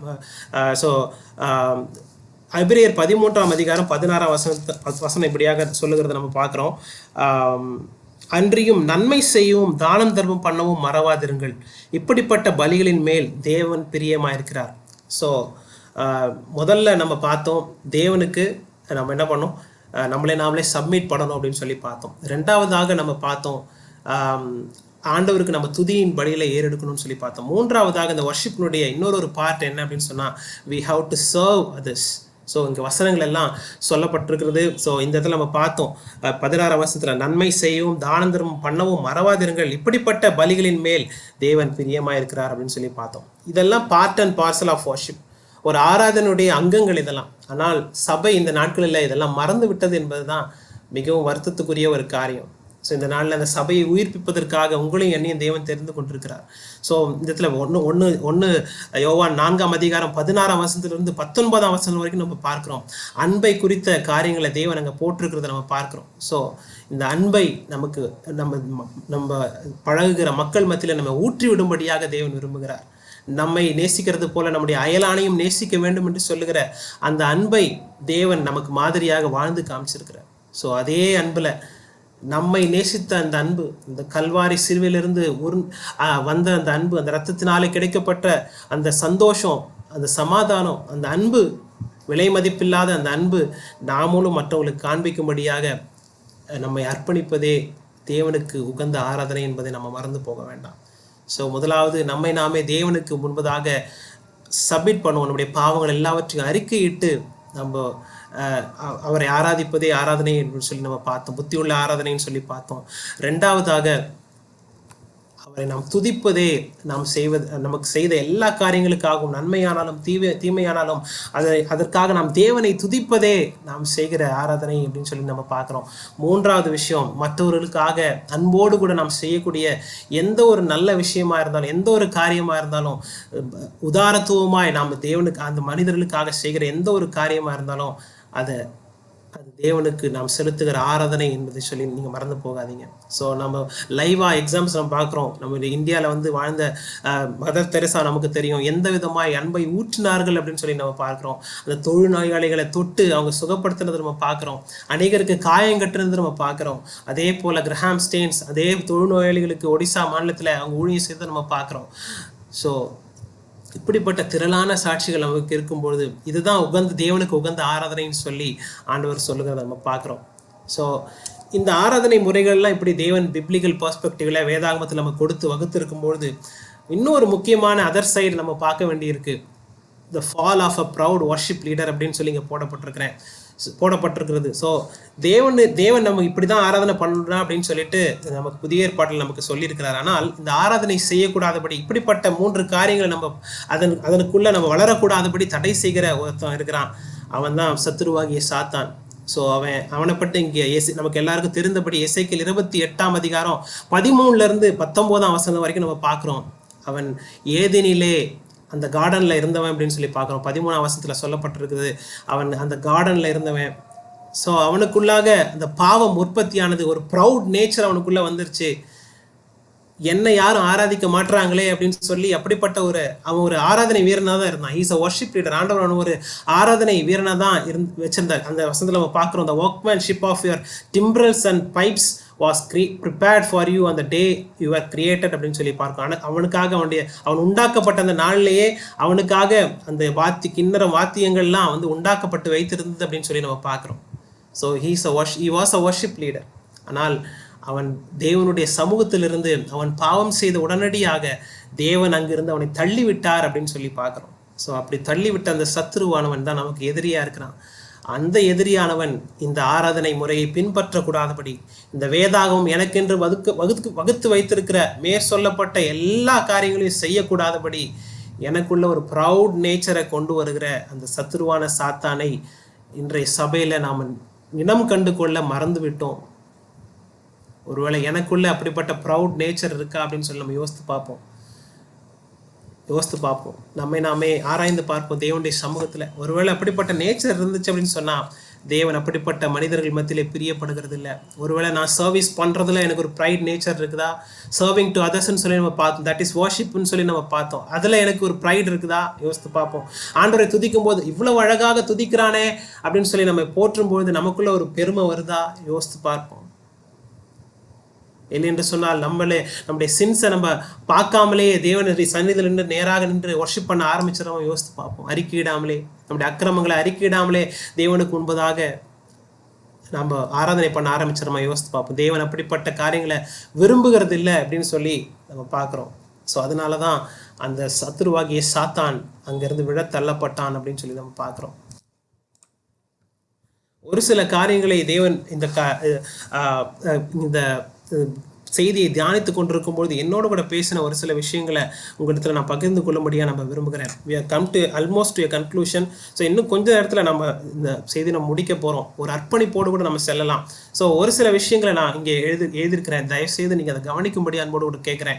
A worshipper should have the vision to lead the people towards Christ and not to him. ஒரு வர்ஷிப் பண்ணுற ஒரு லீடராக இருந்தீங்க அப்படின்னு சொன்னால் நீங்கள் தேவனிடத்துல தான் அவங்களை லீட் பண்ணுமே தவிர உங்களிடத்துல ஒரு நாளும் லீட் பண்ணக்கூடாது. Check your self open in a close room before your creator. நீங்கள் வர்ஷிப் லீட் பண்ணுறதுக்கு முன்பதாக நீங்கள் வந்து மற்றவங்களை வர்ஷிப்பில் லீட் பண்ணுறதுக்கு முன்பதாக ஒரு மூடப்பட்ட அறையில் தேவனுக்கு முன்பதாக முழங்கால் படியிட்டு உங்களை நீங்களே நியாயம் தீர்த்து கொண்டு நீங்கள் பின்பதாக நிதானித்து பார்த்து தேவனுடைய வெளிச்சத்தில் நீங்கள் உங்களை நீங்களே நிதானித்து பார்த்து பின்பதாக நீங்கள் அந்த வர்ஷிப் லீட் பண்ணணும்னு சொல்லி ஆண்டவர் விரும்புகிறார். ஒருவேளை இதெல்லாம் டேஞ்சர்ஸ் அப்படின்னு இப்படிலாம் நம்ம இல்லாமல் நம்ம போய் தேவனுடைய சமூகத்தில் நின்று வர்ஷிப் பண்ணிட்டு கொண்டு இருந்தோம்னா எழுப்புதல் கண்டிப்பாக வரவே வராது. எழுப்புதலுக்காக கருவிகளாக தேவன் உங்களை யூஸ் பண்ணணும்னு சொல்லி நினைக்கிறீங்களா? இந்த காரியத்தெல்லாம் நீங்கள் செய்யணும், நான் செய்யணும்னு சொல்லி தேவன் விரும்புகிறார். Do not forget to rinse the sins by which we cannot present sacrifices to God. தேவனுக்கு என்று சொல்லி பலிகளை செலுத்தக்கூடாதபடி வர்ஷிப் பண்ணக்கூடாதபடி ஒருவருடைய பாவம் இருந்துச்சுன்னு சொன்னால் அங்கே இருக்கிற எல்லாருடைய பாவங்கள் இருந்துச்சு அப்படின்னு சொன்னால் தேவன் அதில் பிரியப்படவே மாட்டார். அதன்படினால ஒரு வேளை வர்ஷிப் எடுக்கிறீங்களா, தயவு செய்து அங்கே இருக்கிற பாவங்களை நீங்கள் சுட்டி காட்டும்படியாக தேவன் பாவத்தை அறிக்கையிட சொல்லுகிறார் என்று சொல்லி நீங்கள் அந்த க்ரௌடுக்கு அந்த கான்கிரிகேஷனுக்கு நீங்கள் சொல்லிட்டு பின்பதாக நீங்கள் அவங்கள வர்ஷிப்பில் லீட் பண்ணுங்க. Give them some time to reconcile with God. ஒரு 5 or 10 minutes ஆண்டரோடு கூட ரெக்கன்சைல் பண்ணுவதற்கு அவங்களுக்கு நேரங்களை கொடுங்க. பின்பதாக நீங்கள் வர்ஷிப்பை நீங்கள் லீட் பண்ணும்படியாக அன்போடு கூட. ஒருவேளை நீங்கள் அப்படி செய்யலை அப்படின்னு சொன்னால் God denies such worship. Worship should win souls, or it should make the congregation to win souls for the kingdom of God. நீங்கள் பண்ணுகிற அந்த ஆராதனை ஆண்டவருக்கென்று சொல்லி ஆத்துமாக்களை ஆதாயப்படுத்த வேண்டும். இல்லை என்று சொன்னால் அவர்களை நீங்கள் அந்த இடத்துல நின்று உங்களுடைய வர்ஷிப்பை கேட்டுக்கொண்டிருக்கிற அப்படிப்பட்ட மக்களை ஆண்டவருக்கென்று ஆத்துமாக்களை ஆதாயம் பண்ணும்படியாக தூண்ட வேண்டும் என்பதை மறந்து போகாதீங்க. சரியா? So be very careful when you are exposed to stage. நீங்கள் ஸ்டேஜில் நிற்கும் பொழுது உங்களுடைய நடை உடை உங்களுடைய ட்ரெஸ்ஸனுடைய காரியங்கள் எல்லாவற்றையும் நீங்கள் பார்த்து கொள்ளும்படியாக அன்போடு கூட கேட்குறேன். ஸோ பழைய ஏற்பாட்டு காரியங்களை நம்ம பார்த்தோம் அப்படின்னு சொன்னால் ஒரு லேவியன் அவன் ஆண்டவர் ஒரு ட்ரெஸ் எப்படிலாம் போடணும்னு சொல்லி அவனுக்கு வகுத்து கொடுத்திருந்தார். ஆனால் புதிய ஏற்பாட்டில் நம்ம பார்க்குறோம், பழைய ஏற்பாட்டில் அப்படிப்பட்ட காரியங்கள் நம்ம கற்றுக்கொள்ள வேண்டும். நம்ம இப்படி தான் நம்ம ட்ரெஸ் போடணும், முன்னாடி நின்று நம்ம ஆண்டவருக்கு வர்ஷிப் நடத்தும்பொழுது இல்லைன்றா ஒரு வர்ஷிப்புக்கு போகும்போது ஒரு சர்ச்சுக்கு போகும்போது நம்ம இப்படி தான் ட்ரெஸ் பண்ணணும் அப்படின்னு சொல்லி நம்ம யோசித்து பார்க்கணும். தேவன் அதெல்லாம் கண்ணு கருத்துமா இருக்கிறார். அதனால தான் அவர் வந்து அளவுகோலை கொடுத்து எல்லாவற்றும் இப்படி தாண்டா ட்ரெஸ் போடணும் அப்படின்னு சொல்லி அங்கே லேவியர்களுக்கு நம்ம சொல்லுகிறத நம்ம பார்க்குறோம். அதே தேவன் தான் இன்றும் ஜீவனுள்ள தேவனாக இருக்கிறார். உங்களுக்கும் எனக்கும் தேவனுள்ள தேவனாக இருக்கிறார். அவரை எதிர்பார்க்கிறார். என்ன தெரியுமா? You should not attract people. நம்ம அட்ராக்ட் பண்ணக்கூடாது. நம்ம ட்ரெஸ்னால நம்முடைய பேச்சுகளினால நம்முடைய பீப்புளை அட்ராக்ட் பண்ணக்கூடாது. ஆனால் தேவனுக்கு நேராக அவர்களை நடத்த வேண்டும் அப்படின்னு சொல்லி ஆண்டவர் விரும்புகிறார். Do not tattoo or pierce. அநேக வர்ஷிப் லீடர்ஸ் நம்ம பார்க்குறோம் இந்த நாட்களில். ஏன் இதை சொல்கிறேன் அப்படின்னு சொன்னால், நீங்களாம் எமர்ஜிங் வர்ஷிப் லீடர்ஸாக இருக்கிறீங்க, ஆண்டவருக்காக ஆராதனை செலுத்துகிறவங்களா இருக்கிறீங்க, அநேக ஊழியங்களை ஏறெடுக்கிறவங்களா இருக்கிறீங்க, அநேக வாலிபர்களை நீங்கள் நடத்த போகிறீங்க. ஆனால் நீங்கள் ஒரு மாதிரியாக இருக்கணும்னு சொல்லி ஆண்டவர் விரும்புகிறார். ஸோ இந்த காலங்களில் அநேக வர்ஷிப் லீடர்ஸ் நம்ம பார்க்குறோம். மேற்கத்திய கலாச்சாரங்கள்லேருந்து நிறைய டேட்டூஸ் போட்டுக்கிறாங்க, இந்த இடத்துல காதில் கம்மல் போட்டுக்கிறாங்க, எல்லாமே பண்ணுறாங்க. ஆண்டவர் அதில் பிரியப்படுகிறவர் அல்ல என்பதை மறந்து போகாதீங்க. பிரியப்படுகிறவர் அல்ல. Do not be late to God's presence. ஆண்டவர் ஒரு மீட்டிங் முன்னாடி சொன்ன மாதிரி ஒரு மீட்டிங் ஆரம்பிக்குது அப்படின்னு சொன்னால் அந்த மீட்டிங் ஆரம்பிக்கும் பொழுதே முதலாவது அந்த பெல் அடிக்கும் பொழுதே அந்த நேரம் 10:30 அப்படின்னா 10:30 ஷார்ப்பாக அங்கே வந்து உட்கார்ந்துறதுக்கு பிரியப்படுங்க. ஏனென்று சொன்னால் உங்களை உண்டாக்கின ஆண்டவர் அங்கே வந்து ப்ரெசென்ட்டாக இருக்கிறார். இந்த மீட்டிங் நடக்க போதுன்னு எப்போ அந்த இன்விடேஷன் பிரிண்ட் ஆகுதோ காட் இஸ் வெயிட்டிங் தேர். மறந்து போகாதீங்க. ஸோ நாமோ லீடர்ஸாக இருக்கிற நாமோ அப்படிப்பட்ட உற்சாகம் உள்ளவர்களாக இருக்கணும்னு சொல்லி ஆண்டவர் விரும்புகிறார். முதல்ல அந்த ஒரு 5 minutesக்கு முன்னாடி நாட் ஆன் டைம் இன் டைமில் நீங்கள் இருக்கணும்னு சொல்லி ஒரு 5 minutesக்கு முன்னாடியே நீங்கள் வந்து ஆண்டோடைய பிரசன்னத்துக்காக நீங்கள் காத்திருக்கும்படியாக தேவன் உங்களை அழைக்கிறார். To not degrade any one in your team. Educate them politely. ஒருவேளை நீங்கள் ஒரு டீம் வச்சுருக்கிறீங்க, ஒரு சிங்கிங் டீம் நடத்துறீங்க, இல்லை ஒரு மியூசிக் டீம் வச்சு அவங்கள வழி நடத்துறீங்க அப்படின்னு சொன்னால் ஒருவேளை அங்கே ஃப்ளாஸ் நடக்குது, தப்புகள் நடக்கிறது சகஜம்தான். ஒருவேளை அவங்கள நீங்கள் டிகிரேட் பண்ணாதீங்க, உடனடியாக எல்லாரும் முன்னாடியும் அவங்கள திட்டாதீங்க, அவங்கள வந்து இப்படி தப்பு பண்ணிட்டு அப்படின்னு சொல்லி சொல்லாதீங்க. தனியாக கூப்பிட்டு எஜுகேட் தம் பொலைட்லி, ரொம்ப சாந்தத்தோடு கூட அவங்களுக்கு இப்படி இல்லை இப்படின்னு சொல்லி அவனுக்கு சொல்லித்தாங்க. சரியா? அடுத்த ஒரு காரியம், Do not tell the social media that you are so beautiful when you worship the Lord in his sanctuary. Worship நிறைய worship concerts போகிறோம், நிறைய worship லீட் பண்ணுற மீட்டிங்ஸ்க்கு போகிறோம், சர்ச்சுக்கு போகிறோம். அங்கே வந்து ஃபோட்டோ எடுத்து இப்போ சோஷியல் மீடியாவில் போட்டு நான் worship பண்ணுறேன்னு சொல்லி ஆண்டவருக்கு நீங்கள் தெரியப்படுத்தணும் அப்படின்னு அவசியம் இல்லை. God is not okay with that. No selfies or photographs needed for God to believe that you are worshiping him truly. நீங்கள் உண்மையாக ஆராதிக்கிறீங்கன்னு சொல்லிட்டு செல்ஃபி எடுத்து ஒரு ஃபோட்டோகிராஃப் எடுத்து ஆண்டவருக்கு ப்ரூவ் பண்ணணுங்கிற அவசியம் இல்லை. No heroism, no favouritism, no parochialism, no hypocrisy. So ஹீரோயிசம்னா என்னன்னு தெரியும், ஃபேவரட்டிசம்னா என்னன்னு தெரியும். நோ பரோக்கியலிசம் அப்படின்னா என்ன அப்படின்னா நேரோ மைண்டட்னஸ், ஒருத்தவங்களை வித்தியாசமாக பார்க்குறது, ஒரு வித்தியாசமாக பார்க்குறது. இந்த கூட்டத்துக்கு நான் சரியான ஃபிட்டின் ஆகணும் அப்படின்னு சொல்லி நம்ம பார்க்குறது. ஸோ எல்லா கூட்டத்துக்கும் நம்ம ஃபிட்டின் ஆகுங்கிறத மறந்து போகாதீங்க. ஸோ அப்படி இருந்தால் மாத்திரம்தான், அப்படி ஒரு குளோபல் விஷனோடு இருந்தால் மட்டும்தான் இந்த இந்தியாவையும் இந்த உலகத்தையும் நம்ம ஆண்டவருக்காக நம்ம சுதந்திரத்து கொள்ள முடியும். அந்த நேரோ மைண்டோட நான் அங்கே போனால் யார் என்ன சொல்லுவாங்களோ, நான் இங்கே போனால் அவங்க என்ன சொல்லுவாங்களோ, அப்படிப்பட்ட ஒரு மைண்ட் செட் உங்களுக்கு இருந்துச்சுன்னா அது பேர் தான் பரோக்கியலிசம். அந்த பரோக்கியலிசம் உங்கள் worship பண்ணுற உங்களுக்கு இருக்கக்கூடாதுன்னு சொல்லி ஆண்டவர் சொல்லுகிறார். Be compassionate to the souls. Do not use people as a tool to fly high. Okay? So நம்ம ஆண்டவர் கொடுத்த அந்த சோல்ஸ் மிகவும் முக்கியம். ஒவ்வொரு சோலை குறித்தும் ஆண்டவர் கரிசனை உள்ளவராக இருக்கிறார். நம்ம அதை மறந்து போகாதீங்க. ஒரு நாளும் நீங்கள் வர்ஷிப் லீடராக வரும்போதும் ஆன் ஸ்டேஜில் இருக்கும்பொழுதும் நீங்கள் எந்த இடத்துக்கு போனாலும் பீப்புளை ஏமாற்ற வேண்டாம். ஒருவேளை ஆண்டவர் உங்களை எடுத்து ஃப்யூச்சரில் நீங்கள் யூஸ் பண்ணலாம். ஒருவேளை காணிக்கைங்களை கொடுக்க வேண்டும் அப்படின்னு சொல்லி நீங்கள் என்ன பண்ணாதீங்க, நான் இன்னும் நல்லா ஊழியர்களை நீங்கள் கனம் பண்ணாதான் நீங்கள் நல்லா இருக்க முடியும்னு சொல்லி அப்படிப்பட்ட பொய்களை நீங்கள் என்ன பண்ணாதீங்க. உங்களுடைய கான்கிரிகேஷனுக்கோ நீங்கள் நடத்த போகிற பீப்புளுக்கோ ஸ்டூடெண்ட்ஸ்க்கோ நீங்கள் சொல்ல வேண்டாம். Do not compensate singing or worship for people's time. So அநேக கூட்டங்களில் அநேக ஆர்கனைசேஷன்ஸில் நம்ம பார்க்குறோம். ஸோ அந்த எல்லாரும் பீப்புள் இன்னும் கேதர் ஆகலை பிரதர். நீங்கள் என்ன பண்ணுங்கள், கொஞ்ச நேரம் சிங்கிங் அண்ட் வர்ஷிப் நடத்துங்க. நீங்களும் கூட்டங்களை நடத்த போகிறீங்க, நீங்களும் நிறைய கூட்டங்களை நடத்த போகிறீங்க. ஆண்டவர் உங்களிடத்தை யூஸ் பண்ண போகிறார். ஸோ ஒருவேளை இப்படிப்பட்ட காரியங்களை நீங்களும் சொல்கிறவங்களா இருக்கிறீங்களா, இந்த நாளில் நீங்கள் மாற்றிக்கொள்ளுங்க. ஸோ அது ஆண்டவருக்கு பிரியமில்லாத ஒரு காரியம். கொஞ்ச நேரம் க்ரௌட் கேதர் ஆகிற வரைக்கும் நீங்கள் சிங்கிங் அண்ட் வர்ஷிப் அதில் ஆண்டவருடைய வார்த்தைகள் இருக்குது, ஆண்டவரை ஆராதிக்கக்கூடிய சொற்கள் இருக்குது. ஆண்டவர் அங்கே வந்து உட்காந்துருக்கிறாரு, ஆண்டவரே வந்துட்டாரு, மக்கள் வரல, நீங்கள் அதுக்காக மக்கள் வர வரைக்கும் என்ன பண்ணுங்கள், நீங்கள் வர்ஷிப் பண்ணுங்கள் அப்படின்னு சொல்லி சொல்லாதீங்க. No demands money or many others அப்படின்னா உலகத்துக்குரிய பொருட்களுக்கு ஆசைப்படாதீங்க, மணிக்கு ஆசைப்படாதீங்க, இவ்வளோ மணின்னு டிமாண்ட் பண்ணாதீங்க. ஆரம்ப காலங்களில் அநேக பாடல்களை எழுதி தங்களை அர்ப்பணித்து வந்த அநேக ஆராதனை வீரர்களை நம்ம பார்க்குறோம். ஸோ தொடர்ந்தேர்ச்சியாக அவங்களுடைய வாழ்க்கையை நீங்கள் திருப்பி பார்த்தீங்கன்னு சொன்னால் அவருடைய சாட்சி எழுத நிற்கிற காரியங்களை நம்ம பார்க்குறோம். So because of the money and many other things. So God will not use such person. So ஒருவேளை ஆண்டவர் கொடுத்த கிருபைகளை அவங்ககிட்ட எடுக்கிறது கிடையாது, மறந்து போகாதீங்க. அவங்க தங்களுடைய மாம்சத்திலேயே பயணித்து கொண்டே இருப்பாங்க. ஒருவேளை முடிவு ஆண்டவருக்கு தெரியும், அந்த நியாயாதிபதியுடைய கையில் இருக்குது. ஒருவேளை நாம் அப்படிப்பட்டவங்களாம் மாறிடக்கூடாது. அதனால தான் ஆண்டவர் நமக்கும் உங்களுக்கும் எனக்கும் அதை பேசி கொண்டிருக்கிறார். மறந்து போகாதீங்க. Do not be an entertainer. Dance should be performed gracefully. அநேகர் குதித்து ஆடுகிறத, நிறைய காரியங்கள் விசில் அடிங்க, ஊழையிடுங்க, கூச்சல் இடுங்க அப்படின்னு சொல்லுகிற காரியங்களை ரொம்ப கேஷுவலாக இந்த நாட்களில் சபைகளில் சொல்லப்படுகிறத நம்ம பார்க்குறோம். யூத் அதுக்காக போகிற சாரசாரியாக கூட்டமாக போகிற நம்ம யூத்தை பார்க்குறோம். நாமளும் அப்படிப்பட்டவங்களாக இருக்கக்கூடாது என்பதை தேவன் வலியுறுத்தி சொல்லுகிறார். Do not use worship songs to please men with romantic music but to serve God. So romantic மியூசிக்காக வருகிற எந்த பாடலாக இருந்தாலும் உங்களுக்கு தெரியும், அவர் எதற்காக அதை யோசித்து எழுதினார் என்று சொல்லி நமக்கு தெரியாது. பட் ஆண்டவருக்கு எல்லாம் தெரியும். ஒருவேளை அப்படிப்பட்ட ரொமான்டிக் மியூசிக்ஸ் நீங்கள் கேட்பீங்க, கிறிஸ்டியன் சாங்ஸ் தான், அதை நீங்கள் கேட்பீங்க அப்படின்னு சொன்னால் அதை நீங்கள் இந்த நாளில் தவிர்த்து கொள்ளும்படியாக ஆண்டவர் உங்களிடத்துல கேட்கிறார்.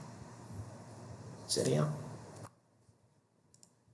Okay, finally let's obey God's word. So ஆண்டவருடைய வசனம் வந்து சொல்லுகிறது, நம்ம ஏற்கனவே சொன்னது போல அவர் பரிசுத்தமும் பயங்கரமுமானவர் அப்படின்னு சொல்லி நம்ம பார்க்குறோம். அவர் நடுக்கத்தோடு நாம் தேவனை ஆராதிக்க வேண்டும் அப்படின்னு சொல்லி பார்க்குறோம். அதுதான் தேவனுடைய வசனம் சொல்லுகிறது. ஒருவேளை இந்த மேலே சொல்லப்பட்ட காரியங்கள் எல்லாம் என்னை பிரதிபலிப்பதற்காக ஒருவேளை வர்ஷிப் லீடர் பண்ணுவாருன்னு சொன்னால், அந்த மத்தேயு 6ஆம் அதிகாரம் 1ஆம் வசனத்து 4ஆம் வசனத்தில் வரைக்கும் சொல்லப்பட்டிருக்க அந்த வசனத்தில் நம்ம வாசிக்கிறோம். I can assure you that they already have their reward.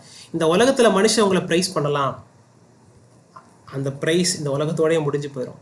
அந்த ரிவார்ட் ஹெவனில் உங்களுக்கு கிடையாது. ஒருவேளை இந்த உலகத்தோடைய மனுஷன் நீங்கள் நல்லா பண்ணீங்க brother, you are so great brother அப்படின்னு சொல்லி அந்த மயக்கத்தில் நீங்கள் இருந்து தொடர்ந்து அதே காரியங்கள் நீங்கள் செய்து கொண்டிருப்பீங்க.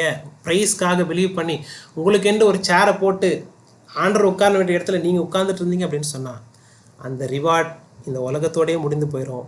பரலோகத்துக்கு வரும்பொழுது ஆண்டவர் உங்களுக்கு எந்த ஒரு ரிவார்டையும் கொடுக்க போகிறதில்லை அப்படின்னு தான் அந்த வசனத்தில் சொல்லப்பட்டிருக்கு. சரியா?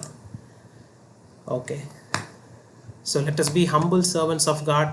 கடைசியாக இந்த வசனத்தை மட்டும் நம்ம வாசித்து நம்ம முடிக்கலாம் அப்படின்னு சொல்லி நினைக்கிறேன். ஒரே ஒரு காரியம் இதில் பார்க்குறோம். ரெவலேஷன் 4 வெளிப்படுத்தின விசேஷம் 4 அதிகாரம் 4, 10, 11 வசனங்களை மாத்திரம் நம்ம தியானித்து நாம் இந்த கூடுகையை முடிக்கலாம்.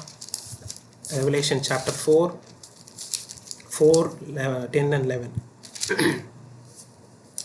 அந்த சிங்காசனத்தை சூழ 24 சிங்காசனங்கள் இருந்தன. 24 மூப்பர்கள் வெண்வஸ்திரம் தரித்து தங்கள் சிரசுகளில் பொன்முடி சூடி அந்த சிங்காசனத்தில் மேல் உட்கார்ந்திருக்க கண்டேன். ஸோ ஆண்டவரை சுற்றிலும் சேனைகளின் கர்த்தர் பரிசுத்தர் பரிசுத்தர் பரிசுத்தர் என்று சொல்லி போற்றி துதிக்கக்கூடிய 24 மூப்பர்கள் அந்த சிங்காசனங்களில் 24 சிங்காசனங்களில் வெண்வஸ்திரம் தரித்து தங்களுடைய தலைகளில் கிரீடங்களை வைத்து கொண்டு அமர்ந்திருந்தாங்க. அப்படிப்பட்ட ஒரு மகத்துவமான பொசிஷனில் அவங்க உட்கார்ந்துருக்கிறாங்க. அவங்க என்ன பண்ணுறாங்க அப்படின்னு சொல்லி 10ஆம் வசனத்தில் பாருங்கள். 24 மூப்பர்களும் சிங்காசனத்தின் மேல் வீற்றிருக்கும் முன்பாக வணக்கமாக விழுந்து, ஸோ அவங்க உட்கார்ந்து அங்கே இருக்கும்பொழுது அந்த இடத்துல தேர்க்கம் பிதாவானவர் அங்கே வருகிறார். வரும்பொழுது அவங்க என்ன பண்ணுறாங்க, 10ஆம் வசனத்தில் போட்டிருக்கு, 24 மூப்பர்களும் சிங்காசனத்தின் மேல் வீற்றிருக்கிறவருக்கு முன்பாக தேவன் பிதாவாகிய தேவன் வந்து அந்த சிங்காசனம் அவருக்குன்று சொல்லி அமர்த்தப்பட்டிருக்கிற சிங்காசனம் மேலே உட்காரும் பொழுது இந்த 24 சிங்காசனத்தின் மேல் உட்கார்ந்திருந்த அந்த 24 மூப்பர்களும் என்ன பண்ணுறாங்க அப்படின்னா எழுந்து வணக்கமாய் அவருக்கு முன்பதாக விழுந்து சதா காலங்களிலும் உயிரோடு இருக்கிறவரை தொழுது கொண்டு, அது மாத்திரம் இல்லை, பெருமைன்னு சொல்லி நிறைய பேர் தங்களுடைய தலைகளில் கிரீடங்களையும் மாலைகளையும் போட்டு கொள்ளுகிறாங்களே, அது எல்லாவற்றையும் என்ன பண்ணுறாரு கழட்டி அவங்க என்ன பண்ணுறாங்க, 24 மூப்பர்களும் அதேவுடைய சிங்காசனத்துக்கு முன்பாக அதை கழட்டி வைக்கிறாங்க. அந்த ப்ரைட் நேச்சர், அந்த கோல்டு தலையில் வச்சு இந்த க்ரௌனோடு இருக்கும்போது எவ்வளோ அழகாக இருக்கும் பார்க்குறதுக்கு. ஆனால் பிதாவானவர் வரும்பொழுது அந்த சிங்காசனத்துக்கு முன்பாக அந்த ப்ரெசன்ஸில் ஆண்டவராகிய தேவன் வரும்பொழுது அந்த ப்ரெசன்ஸில் ஐயோ என்று சொல்லி தாழ விழுந்து அவரை பணிந்து கொண்டு தங்களுடைய தலைகளிலே வைக்கப்பட்டிருக்கிற அந்த கிரீடங்களை கழட்டி வைத்து அவரை ஆராதிக்கிறார் நம்ம பார்க்குறோம். ஸோ ஒருவேளை தேவனுடைய சமூகத்தில் நாம் போகும்பொழுது இப்படிப்பட்டவங்களாக காணப்படுறோம். யோசித்து பார்ப்போம். 11ஆம் வசனத்தில் இப்படியாக அது முடிக்கப்படுகிறவங்க என்ன சொல்கிறாங்க, கர்த்தாவே தேவரீர் மகிமையும் கனத்தையும் வல்லமையும் பெற்றுக்கொள்ளுவதற்கு பாத்திரராக இருக்கிறீர். நீரே சகலத்தையும் சிருஷ்டித்தீர். உம்முடைய சித்தத்தினாலே அவைகள் உண்டாயிருக்கிறவைகளும் சிருஷ்டிக்கப்பட்டவைகளுமாய் இருக்கிறது என்று சொல்லி சொன்னாங்க. ஸோ அந்த 24 மூப்பர்களை போல் நம்ம இருக்கிறோமா?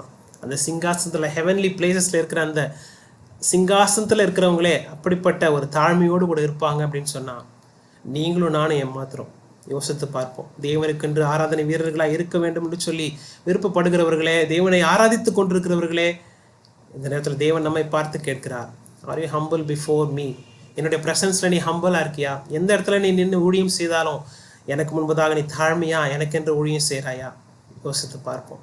நம்ம ஏற்கனவே நாம் பார்த்தது போல நமக்கு என்று சொல்லி ரிவார்ட்ஸை நம்ம எடுத்துக்கொள்ளணும்னு சொல்லி நம்ம நினச்சோன்னு சொன்னால் அந்த ரிவார்ட்ஸ் இந்த உலகத்திலேயே முடிந்து போயிரு என்பதை மறந்து போகாதீங்க. அது ஒருவேளை நீங்கள் சர்வீஸ் மைண்டடாக சர்வீஸ் பண்ணி கொண்டிருக்கலாம், வர்ஷிப் பண்ணலாம், இல்லை ப்ரைஸ் பண்ணலாம்.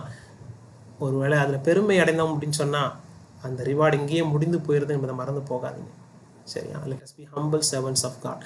எல்லாரும் நம்ம இருக்கிற இடங்களில் தலைகளை தாழ்த்தி தேவனுக்கு முன்பதாக நம்ம தாழ்மையாக ஒரு நிமிடம் நம்ம அமைதலாக இருந்து தேவனுடைய சமூகத்தில் நம்மை நாமே ஒப்பு கொடுப்போம். ஆண்டவரே, எங்களை சுத்தப்படுத்துங்க. ஆண்டவரே நீர் சொன்ன காரியங்கள், வேதத்திலிருந்து நீர் எங்களுக்கு சொன்ன காரியங்கள் ஆண்டவரே இந்த சபைகளிலே இன்று இருக்கிற இந்த சபைகளிலே இல்லாததை நாங்கள் பார்க்கிறோம் ஆண்டவரே. ஆனாலும் எங்களுக்கு நீங்கள் கற்றுக் கொடுத்துருக்கிறீங்க ஆண்டவரே. அதை நாங்கள் செயல்படுத்த எங்களுக்கு உதவி செய்யுங்க ஆண்டவரே. நாளைக்கு அல்ல ஆண்டவரே, நாளன்னைக்கு அல்ல, நாளை மறுநாள் அல்ல ஆண்டவரே, இந்த பொழுதுல இருந்தே, இந்த நிமிடத்துல இருந்தே நான் அதை செயல்படுத்த எங்களுக்கு உதவி செய்யுங்கன்னு சொல்லி கேட்போமா? நல்ல பிதாவே, நாங்கள் ஸ்தோத்திரிக்கிறோம் ஆண்டவரே. இந்த நல்ல நேரத்துக்காக நன்றி செலுத்துகிறோம் ஆண்டவரே. நாங்கள் எப்படி ஆராதிக்க வேண்டும், எது உண்மையான ஆராதனைன்னு சொல்லி ஆண்டவரே உம்முடைய வேதத்தின் வெளிச்சத்தில் எனக்கும் எங்களுக்கும் நீர் கற்றுக் கொடுத்தீரே அதற்காக நன்றி செலுத்துகிறோம் ஐயா. ஆண்டவரே, இந்த உலகத்தை ஆண்டவரே உமக்கு சொந்தமாக்க, ஆண்டவரே எங்களை இந்திய தேசத்தை உமக்கு சொந்தமாக்கும்படியாக, ஆண்டவரே உண்மையான ஆராதனை ஆண்டவரே வீரர்களாக நாங்கள் மாறும்படியாக விரும்புகிறோம் ஐயா. ஆண்டவரே அப்பா, உம்முடைய சமூகத்தில் ஆண்டவரே எங்களை தாழ்த்துகிறோம் ஐயா. ஆண்டவரே, உண்மை நாங்கள் தினந்தோறும் நாங்கள் ஆராதனை செய்து கொள்ள, நாங்கள் நடக்கும் பொழுதும் படுக்கும் பொழுதும் ஆண்டவரே உண்மை நாங்கள் ஆராதனை எப்படி செய்ய வேண்டும் என்று சொல்லி நாங்கள் கற்றுக்கொண்டோம். ஆண்டவரே, ஆண்டவரே எங்களுக்கு உதவி செய்யுங்க. ஆண்டவரே, அது இன்றோடு முடிந்து விடாதபடி தகப்பனே, தொடர்ந்தேர்ச்சியாக எங்களுடைய வாழ்க்கையின் எல்லை வரையும் அது எங்களோடு கூட வர எங்களுக்கு உதவி செய்யும்படியாக நாங்கள் ஜெபிக்கிறோம். ஆண்டவரே, உண்மையான ஆராதனை செய்ய, ஆண்டவரே உண்மை மாத்திரம் நாங்கள் தொழுது கொள்ள, ஆண்டவரே உமக்கு மாத்திரம் நாங்கள் ஆராதனை செய்ய எங்களுக்கு உதவி செய்யும்படியாக நாங்கள் ஜெபிக்கிறோம். ஆண்டவரே, எங்களை நாங்களே போற்றி கொண்டிருந்த காலங்களெல்லாம் எங்களுக்கு போகட்டும். ஆண்டவரே, ஆண்டவரே, let us not bring praise to our names, O Lord. ஆண்டவரே, எங்களுடைய நாமங்களுக்கு ஆண்டவரே நாங்கள் எங்களுக்கு மகிமையை வரவழைத்துக் கொண்ட நாட்களை ஆண்டவரே நாங்கள் முடித்துக் கொள்ள ஆண்டவரே நீர் எங்களுக்கு கிருபை பாராட்டும். ஆண்டவரே, உமக்கு மாத்திரம் துதியும் கடத்தி மகிமையை செலுத்த எங்களுக்கு உதவி செய்யும். அந்த 24 மூப்பர்களைப் போல ஆண்டவரே அப்பா, எங்களுடைய கிரீடங்களை நாங்கள் கழற்றி வைத்து விட, அந்த பெருமை என்கிற அந்த காரியங்களை ஆண்டவரே எங்களுடைய சரீரத்தை விட்டு, எங்களுடைய சிந்தைகளை விட்டு அகற்ற நீர் கிருபை பாராட்டும்படியா நாங்கள் ஜெபிக்கிறோம். உமக்கு முன்பதாக உண்மையாய் நடந்து கொள்ள, ஆவியோடும் உண்மையோடும் ஆண்டவரே தொழுது கொள்ள வேண்டும் என்று சொல்லுகிற நம்முடைய வசனத்தின்படி ஆண்டவரே, ஆவியோடும் உண்மையோடும் நாங்கள் உண்மை தொழுது கொள்ள, உண்மை ஆராதிக்க எங்களுடைய சரீரங்கள் யாவற்றையும் இந்த நேரத்திலே ஆண்டவரே உகந்த வாசனையாக ஆண்டவரே உங்களுடைய சமூகத்தில் நாங்கள் ஒப்புக் கொடுக்கிறோம். தகப்பனே, ஆண்டவரே நீர் அங்கே நுகர்ந்து மகிழும்படியாக உங்களுடைய சமூகத்தில் எங்களை ஒப்புக் கொடுக்கிறோம். நீர் மாத்திரம் மகிமைப்படுவீராக. கர்த்தராகிய இயேசு கிறிஸ்துவின் மூலமே எங்களை தாழ்த்தி ஒப்படைத்து எங்கள் ஆராதனையும் ஆண்டவரே ஒப்படைத்து ஜெபிக்கிறோம் நல்ல பிதாவே. ஆமேன். எல்லாரும் சேர்ந்து சொல்லலாம். என் ஆத்மாவே கர்த்தரை ஸ்தோத்திரி, என் முழு உள்ளமே அவருடைய பரிசுத்த நாமத்தை ஸ்தோத்திரி. என் ஆத்மாவே கர்த்தரை ஸ்தோத்திரி, கர்த்தர் செய்த சகல உபகாரங்களையும் மறவாதே. ஆமேன். ஸோ நீங்கள் யாரையும் மாற்ற வேண்டும் என்று சொல்லி விருப்பப்படாதீங்க. Let us be a change, let us be a change. நாம் நம்மை மாற்றிக்கொள்வோம். தேவன் நம்மை கொண்டு பெரிய காரியங்களை செய்வார். தேவன் நாம மகிமைப்படுவார்.